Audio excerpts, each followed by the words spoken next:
Welcome to Party Politics, where we prepare you for your next political conversation. I'm Jeronimo Cortina, a political science professor at the University of Houston. And I'm Brandon Rottinghaus, also a political science professor here at the University of Houston. Thanks for hanging out with us and absorbing just a ton of politics. It's like standing under a waterfall and trying to get a sip. It's impossible. There's so much going on. The big news, obviously, is the Texas primary has come, and that was stunning. We saw some upsets that we didn't expect. We saw a revenge tour pretty successful from Governor Abbott and from Attorney General Paxton. So we're going to get into all these details. Yeah, literally. We're out. And though we'll, of course, have a ledge session, which will see how effective all of that politicking and all that money was. Not so fast. Okay, yeah. We still have a general election, and I have some couple of theories there. Okay, yeah, I like that. Intriguing. Okay, to say good. the least. Theories are always good. That's how we know if we're right or wrong. Exactly. Right? Yeah. Well, before we start into that, let's talk about Nikki Haley, right, who is the only competition for Donald Trump for the Republican nomination, and she announced this week she dropped out. Are you surprised? It took this long, actually. I mean, you talked about this for weeks. Yeah. It's not surprising to a certain extent, but I think that obviously there's a couple of messages here. Well, there was no clear, endorsement, one. For Donald Trump. Two, she was a little bit more conciliatory in terms of, we have to get together, et cetera, et cetera. So something might be cooking. Pulled some punches, right? But yeah. But, not really punches, just some jabs. But, whatever. Yeah. And the most important thing to me is that she highlighted that the Republican Party is divided. And that should be something very important for the Republican Party, especially because the primary electorate is not the general electorate. Yeah. And that can have very important implications for how it goes to the general election. Yeah. So to me, that was the most important thing. Donald Trump has been winning primary contests and caucuses left and right, but his winning spread is not 95% like Joe Biden's, right? And that is an indication, is like, some problems, yeah. Yeah, there's some problems. No, and Joe Biden has problems too, but, of course. This is likely a matchup that we've seen before, right? Yep, so absolutely. Effectively, it's, going to be Lakers Celtics again. And I think, people aren't that enthusiastic about it, and the turnout, frankly, reflects that. But I think you're exactly right. Like, you're seeing a real divergence in terms of sort of how successful these candidates are with certain parts of the party. And so she's winning women, she's winning college-educated voters, but he's winning the kind of white working class. And that divide is really important because, as you say, if you extrapolate this onto a general electorate, it's going to be a very different map. So that's really where the fight's going to be. And her dropping out at this point and leaving things kind of open suggests that maybe the party does have some room to roam here. But the Democrats are facing the same problem. Absolutely. The good news for Donald Trump, at least, is that the Supreme Court has said that he can be on the ballot. Yes. And so one sort of effect this week is was said that basically in a unanimous decision, the Supreme Court has ruled that the former president cannot be kicked off the primary ballot in Colorado. They unanimously, as I said, agreed to this. And I want to emphasize again that it was unanimous, which is good. Their logic was basically that we can't have this kind of patchwork effect where some states are kicking them off the ballot for the insurrection issue and some were not. And they were very clear that Congress has to have a kind of singular voice on this. Do you think that this has any kind of ramifications for the politics of 2024? Oh, yeah, absolutely. I think that, the Supreme Court still needs to decide on January 6th Trump participation if the case can move forward or if the president has absolute and blank slate immunity, right? And that one is a toughie. Which sets a much different precedent for future presidents, not running for office, but in serving in office and then after the reliability. So, that one is more complicated. You cannot say, well, we cannot have this patchwork and one state saying yes and then another state saying no.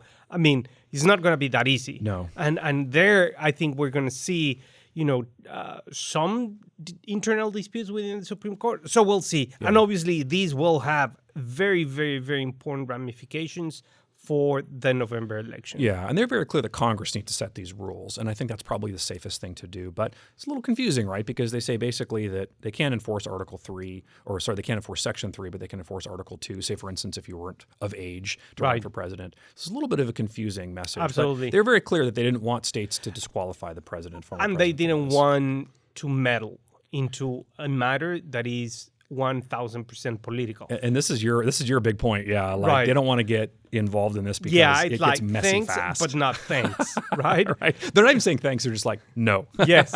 Would you like cream in your coffee? No.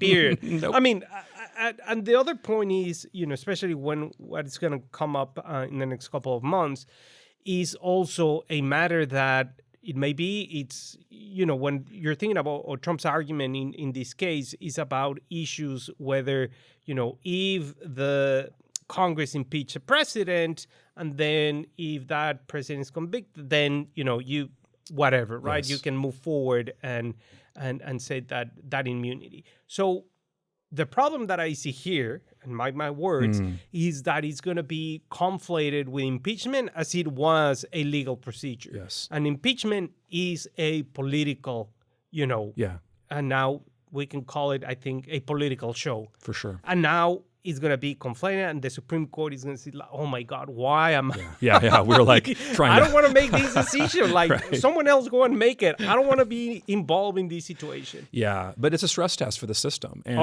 we've had this for the last few years, and maybe we're used to it. And maybe it's good, right? The stronger these kind of joints are made, the more likely they can withstand some of that force, because this won't be the last time these questions come up. Let's talk about the Senate. There are a couple of big developments this week. The first was that Kyrsten Sinema, the senator from Arizona, has decided she's not running for re-election. She toyed with running as an independent. That's hard to do anyway, especially in Arizona. Now it looks like you'll have a kind of traditional Republican-Democrat matchup there in Arizona. The Republican candidate has run before. She's very conservative, a very kind of Trump-type candidate. And on the Democratic side, they've got a more progressive version of Kyrsten Sinema. So the hollowed-out middle is pretty apparent here, right? You've got Mitt Romney leaving, you've got Joe Manchin leaving, and now Kyrsten Sinema. They were the cornerstone of like the bipartisan infrastructure bill, the CHIPS bill, some of the gun legislation that came out. Like, what do you make of kind of her leaving and what it leaves for the Senate and those who are left? Well, I think there's two things. One is in her speech or press release or whatnot. She said, what, I'm tired of this thing. We cannot govern. This is a waste of time. Well, she was like, it's not me, it's you. Basically, she was like, people want civility, but like we're not getting it. Right. And so I'm not sure she's right about that, because Democrats didn't like her because she was the one who decided not to blow up the filibuster, and maybe that's the right thing to do. But they were mad at her for that. Right. But that's what she said, right? Reporting accurately what she said. And then the other thing is, like, she could not have a chance of being reelected. Yeah. I mean, you need a partisan operation on the ground. You need funding. And yes, there are independent funders out there that do not necessarily support one party or the other, but they don't have the resources that, Democrats and Republicans have. So it's like either I run and then lose, or, Yeah. But one connection is that if it's the case that that's a traditional Republican-Democratic matchup, which is going to be a close race, some of that money that otherwise might go to help the Democrat there might come to Texas. And we'll talk about what the Senate race map looks like here in a few minutes. But the other issue that came up in the Senate is that John Bracero, who was the third John who was considering running for minority leader for the party, decided to not run for the top spot. John Cornyn from Texas is the one who now is sort of in the catbird seat. Bracero took a kind of swipe at John Thune, who's the other John, who's currently the number 2, the whip. They're the one who count the votes, and basically said that there needs to be more transparency in that operation. So it's all secret ballot. We're not going to know what happens on a blow-by-blow until like the white smoke comes up. But I think John Cornyn's got a pretty good chance now. Absolutely. He's made peace with Donald Trump. He's sort of well-received with his colleagues. He's delivered on legislation which was tough to get passed, and frankly, that's really the name of the game now. So what do you think? John Cornyn is going to be the future leader of the Senate? I think so, unless something utterly weird happens, which could happen. Trump. Right? Suddenly decides, I don't like these. One tweet and he's like, you're gone. You're out of contention. Yeah, 1X. Not 1X. Sorry, X. There's no more Twitter, whatever we're calling it now. Right. One message. One message to his supporters. So, I think he has pretty solid chances. I mean, he has been in the Senate for years now, decades. He's a solid politician. And I think that he's well liked amongst, Democrats and Republicans. So, I think that, eventually if they win the Senate, we will have a new leader of the Senate if he wins the party leadership. And John Cornyn, along with all the other senators and members of the House and Supreme Court and Cabinet, are going to be in Washington, D.C. for the President's State of the Union speech. This is like the Super Bowl for us. It's going to have a bit of a Texas flair, actually. The heat-related death of a Dallas mail carrier, Eugene Gates, is going to be front and center. His widow is being invited to the festivities. A woman who was denied an abortion in Texas, had to travel out of state, became famous nationally, Austin Denard. She's going to be at the State of the Union, too, so there'll be kind of a Texas flavor. What do you think about the president's sort of chances of performing well here in the State of the Union? Well, he has to. I mean, the stakes are super high, I mean, he really has to, do 100%. And it's an opportunity for him to, quiet those voices that say that, he's too old, that he loses track, et cetera, et cetera, et cetera, et cetera, et cetera. So I think it's the opportunity. And the stakes are extremely high.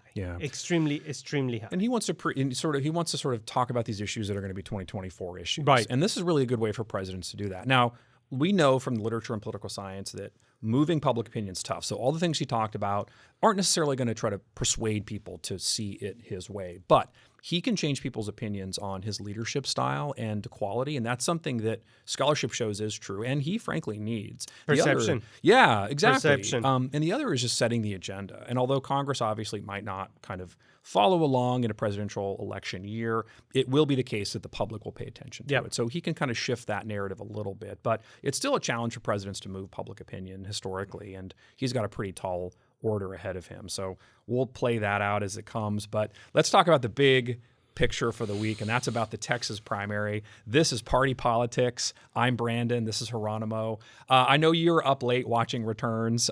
It was just a whirlwind of a night. Give me your top takeaways from the primary, big picture stuff. All right. So the first thing is that we have to caveat everything. Right? Again, this is a part of the electorate that does not necessarily reflect the general electorate. Sure. Turnout was abysmally low. Yes. So you're talking about a very, very, very few set of people that went out and voted and got elected, whoever they picked, right? So does this transfer to the general election? Not necessarily. And we have to be very careful, right? Because my big picture is, okay, I was thinking, for example, in terms of, the big win that Governor Abbott had supporting or debunking those that did not support school vouchers. They did so because they were following the lead of their district, right? The overall district. The overall district, So my question to you, my dear sir, is, would you think that getting out of these, Republicans that did not support vouchers opens the door for Democrats? Interesting. And say, look, this side of the aisle wants to go for vouchers. It's going to hurt you. I'm not going to allow it. And my party is not going to allow it. This party is going to allow it. What do you think? Does that open the feel for Democrats to be more entrepreneurial and really hit the ground? We're talking about rural districts. Yes. And my sense about, Texas rural politics is that it's more common sense. Yes, there's values. Yes, there's, those normal issues. But the real issue is about common sense. And we're talking about our kids' education. And thinking through all these questions and problems. In answer to your question, no. I'm sorry to say, I don't see this as a kind of two-party issue. I mean, these districts are drawn basically to support one party or the other. And when you win the primary effectively, that's going to be the win for the general. So I'd hate to be skeptical about it. Like at this point, I'm done. Typically glass half full. I'm leaving. But I don't think that you're going to see that. Maybe in some rare cases, but that requires a lot from Democrats. You've got to get the right candidates in position. You've got to have the right funding, and a lot of those things simply don't match up. So I'm skeptical that can happen in most of these districts. And if you look at the kind of big picture here, Republicans are really winning big in Texas, right? I mean, they're outvoting Democrats for sure, but like these numbers, and they're a little squishy because we're still getting final returns, but basically you've got about 500,000 votes that the Republicans are outvoting Democrats. And if that translates, catapulted into the general, then they're going to win these statewide races, including the Senate race, which is one of the more important ones. So there's a lot going on. I mean, to me, the root of this is polarization. That is really the watchword. And that's true for both parties, right? You're seeing the most extremes in both parties winning. And to me, that's just a nature of kind of politics today that's much more nationalized than it was. So voting your district is no longer. Now it's kind of voting what the party line is. And that party line is dictated by kind of what nationally is the case. Right. I see your point. I mean, I still think that, when I understand the nationalization of politics, but I think also there's going to be a limit, right? And that limit is where's that line? Yeah. When your livelihood is going to be severely affected, right? I mean, if you're in a rural district, that is, yes, gerrymandered, whatever, that's fine. In which they're going to say, we're going to have school vouchers, and your elementary school, middle school, and high school, that, by the way, has Friday football. Sorry. It's going to be like, bye. And then you will have to drive an hour and a half to take your kids to school. Yeah. And by the way, buses are not going to be available. Right, yeah. It's like...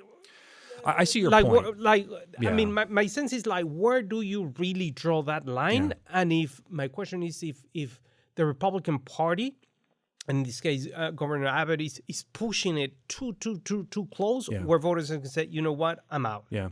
We'll see what kind of deal they can get because, as you say, you're right. We saw a lot of carnage, right? A lot of members who otherwise were kind of against the vouchers because they worried about their local schools are now leaving, right? In fact, we have a historic number of these members who are now leaving, right? We have 9 of them who've left. The historical number high losing incumbents was 7. So this is really a historic night for all kinds of reasons. The establishment basically had a pretty lousy night, including the Speaker of the House, right, who gets a lot of blame for this, is going into a runoff. Yeah. Like we said last week, this is embarrassing. We kind of predicted this would happen, but it rarely happens, right? So going back to 1972 was the last time we saw an incumbent speaker get ousted by their own party. Right. And even that was also about this kind of internal party fight. So it's a rare event to happen and really surprising, but in a way, totally predictable, right? Donald Trump waited on that race. Like that's a nationalization of the story, right?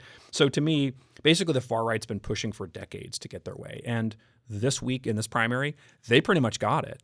There's some things to shake out here and there, but certainly they did well. And part of the reason they did well was money. This was a very, very expensive primary. Dade Phelan's primary was about $3 million.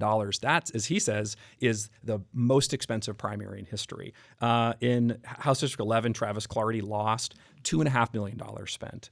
In San Antonio, House District 121, Steve Allison, who's a kind of moderate member from a fairly affluent district, lost to Mark LaHood $2 million.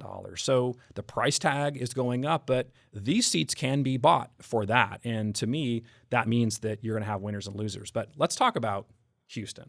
Sheila Jackson Lee won. Were you surprised by this?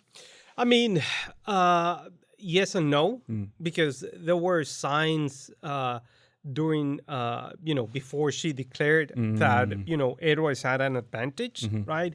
The argument of new blood, new leadership. She got a ton of money, key endorsements, so on and so forth, right? So I think that eventually, there were glimpses like, maybe it could happen, right? Yeah.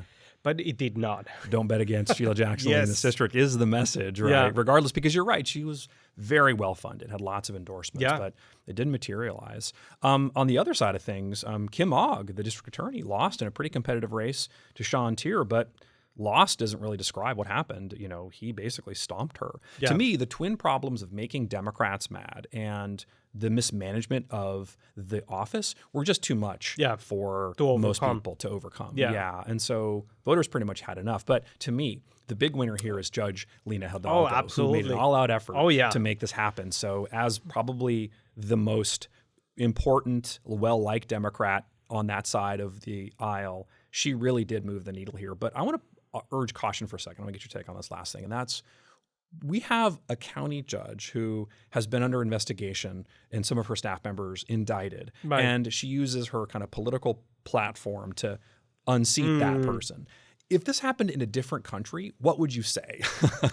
It's worrisome to me. In the same way it's worrisome that we have Ken Paxton, challenging these jurists, right, on the Court of Criminal Appeals and winning all three of those seats. To me, it's the same problem, right? You've got basically this worry that we're investing in the sort of politics of the judicial system, and that's creating these unfortunate dynamics, which could lead to potential problems. So. Yeah, in other country, we call here, for example, lobby like fine. Yeah, it's illegal, lobbying, right? Yeah. In other countries, that is called corruption. Right? Period. That's it. Right. So, I mean, we have institutional different ways of doing politics, but absolutely, right? It's a bad signal. And I don't, necessarily blame one side or the other, but initially, right, if you're going to start investigating your county judge, send it to another DA. Make it, be transparent about it, right? Because once you're entering and the perception of the public, this is a knife fight, then, knife fight, gloves are off, go for it, right? So you send it to another county, and it's like, you do what you do, thank you for your help. The optics of it need exactly, to be remedied. Right? And that would have, had a different effect. Maybe so, yeah. So, yes, but it's not good optics, but also I think it's, that Democrats were not pleased with what happened. They were also not pleased with Sean Thierry, representative of District 142. She's headed to a runoff against labor organizer Lauren Ashley Simmons. We talked about this last week about sort of the consequences, again, of gerrymandering. And so, like I said earlier, the extremes of the parties are really driving a lot of what happened. And so, and like you said, the very small percentage of people vote in these primaries, and they're really the most extreme in both wings. And so that's stunning. I don't think that this is going to be a race that she can easily defend. Democrats are definitely going to come for her, and the fact that there are a few other Democratic runoffs means that she's going to get all of that action trained on her. Will Republicans come to her aid financially the way they did in the general? I don't know. In the primary, rather. I don't know. We'll see how that comes out. Let's talk about the Senate race. Colin Alred just slaughtered Roland Gutierrez in a way that I thought was quite surprising. What do you think? Yeah, well, I mean, here is where, money takes you, right? Yeah. And that's he's a huge fundraiser. Yeah. Oh, yeah. And Texas likes moderates. Democrats want moderates in this role. And so I think that they're banking on the fact that independents and kind of conservative leaners may come out to vote for Colin Alred over Ted Cruz. I'm skeptical, especially if turnout's really low. Now, when Beto ran in 2018, we saw a huge turnout, and he was getting some of that crossover support. But it's hard to see that happening in a more polarized world. So we'll see. But they need to make up some ground in the Valley because Gutierrez and also Mark Gonzalez, who was a third candidate in that race of several people, right? But he was more successful in some of these counties than Colin Alred. So I think that they need to do some work along the border. Joe Biden, too, actually, he wins, of course, Texas. We should have said that. He wins the delegates from Texas. Right. But along the Valley, he didn't do so well. So what's your take on that? I mean, it depends, right? I mean, in some pockets he did well, but once again, we discussed this last week. There is no competition. There's no enthusiasm. Turnout is abysmally low. So yes, you can say that, but I think that we have to be very careful and not create this whole story with, a very small end. Really we have small. very, very few cases, and then we make a whole thing. Right. No, that's what we do. Yeah, that's how we get. That's how we get to chapters of books. But Greg Abbott had a good night. You mentioned this earlier. I want to get your sense of this because he really put his credibility on the line, and he was successful. So he spent a bunch of money, spent a lot of time, and was able to basically get many of these individuals out of office. So 6 of the House Republicans who fought Abbott's attempts to create a school voucher program lost their to other people, and 4 of them are going to runoffs. They need to flip about 11 seats in order for there to be a dynamic shift in terms of policy preferences. They may get there, but we might need to rename the grand old party the Grand Abbott Party, because he's really put a stamp on this, and this is a signature win for him. Well, absolutely. A lot of money spent, and he was able to do so. Again, we have to wait and see what happens in the general election. But yeah, I mean, it's a solid win for Abbott. And last week we discussed, like, we were waiting to see what happened, and definitely here it is. He had the night. Expect a very conservative session, and remember the names of some of these people, because they're going to make national headlines. Yes. Some of them are very, very conservative. So we are going to see this be, I think, a blow up of an issue going forward. Real quickly, Ken Paxton, also a pretty good night. There are some times where he didn't compete as well against candidates that Abbott had endorsed, but sometimes he did. But he did get rid of all 3 of the members of the Criminal Court of Appeals. And he didn't put any money, because everything is going to legal fees. So, it's like he didn't invest a single penny, I mean, overall in comparison with Governor Abbott. So, yes, and he debunked 3 judges in the Texas Criminal Appeals Court. Really amazing. It's crazy. We talked about Dade Phelan, who is fighting not just 1 but 2 West Texas billionaires and Donald Trump and Greg Abbott. And Dan Patrick was at the David Covey, his opponent, who is now in a runoff with him, at election night with him, standing next to him. So I think we can see the writing on the wall there. This is going to be a very conservative version of the Republican Party moving into we have a runoff there, so we'll see what happens. We'll see. Yeah, no, we have to wait. But definitely we saw a lot of conservatives winning, and that's going to change the way that Texas works. Absolutely, but we're going to talk about that, and we'll see what happens in our next Party Politics. That's it for today. I'm Jeronimo Cortina. And I'm Brandon Rottinghaus, and the conversation keeps up next week.